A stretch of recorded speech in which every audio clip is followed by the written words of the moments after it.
Bonjour, aujourd'hui nous allons voir l'installation du Nutix en mode UEFI. Nutix est une distribution Linux légère qui s'installe relativement rapidement et qui est propulsée par Thierry Nutens.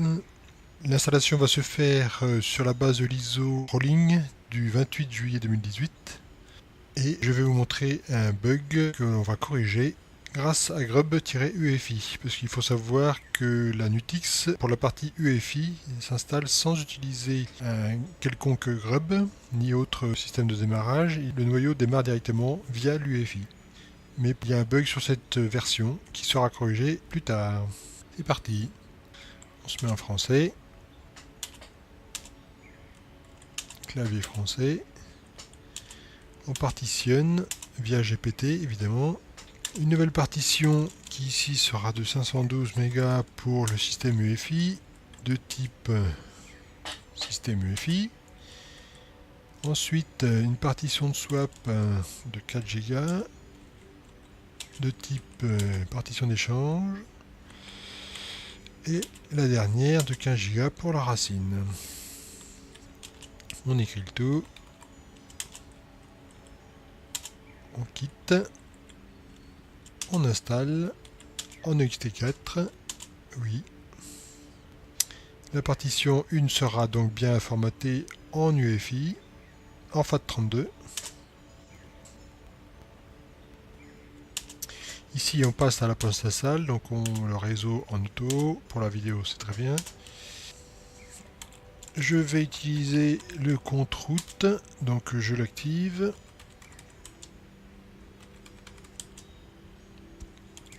Et je fais un utilisateur standard, test ici.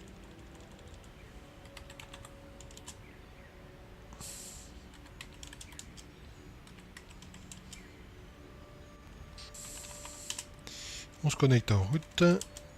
Donc ici, on va pouvoir voir grâce à cette commande que le bug en question est bien effectif.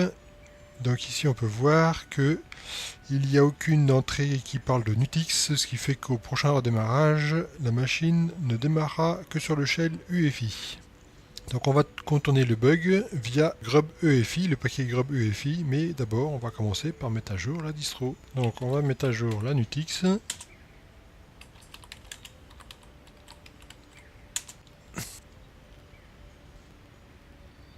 Donc pour corriger ce bug, donc je reprends la commande de UEFI Boot Manager. Donc on voit bien que toujours il y a une entrée Nutix dedans. Donc on va aller dans le dossier /boot.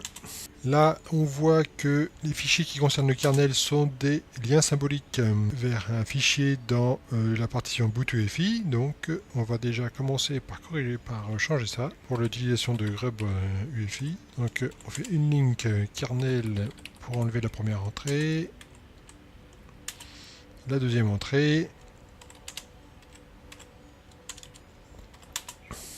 Donc là, il n'y a plus rien. Et on bouge le kernel qui est situé dans la partition UEFI, on la bouge dans /boot.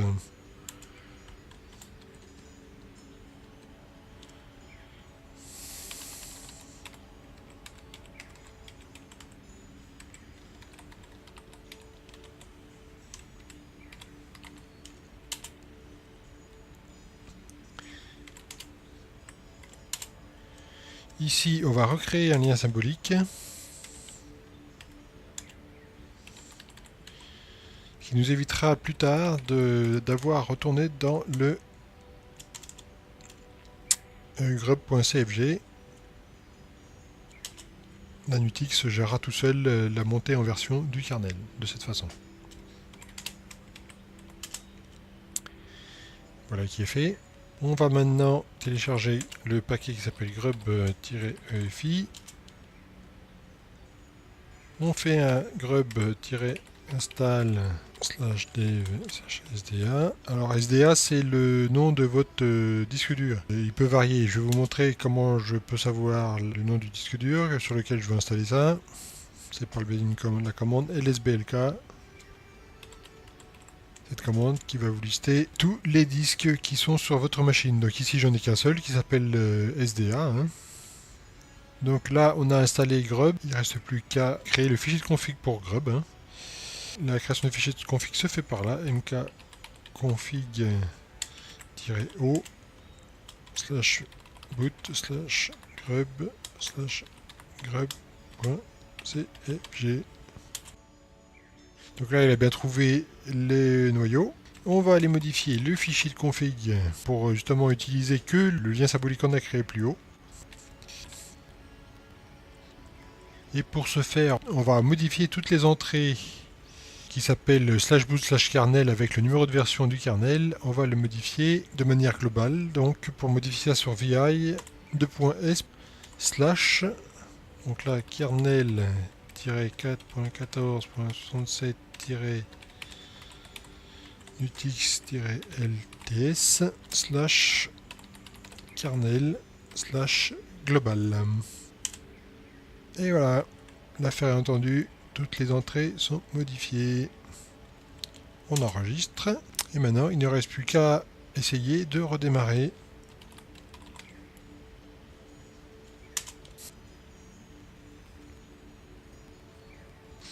Donc là on voit bien que le grub de Nutix est bien installé sur le disque. Donc voilà, les options sont bonnes. Et on y va. Et la Nutix est boot en mode UEFI. Je vous confirme les entrées dans le UEFI Boot Manager. Et on voit bien que le grub est bien en position numéro 5 et que l'ordre de boot en haut là, de la sortie qui est faite est bien en premier. Donc la Nutix boot via grub en UEFI. Je vous refais un petit LSBLK pour vous montrer tout ça. Et vous n'avez plus qu'à continuer. Voilà, salut!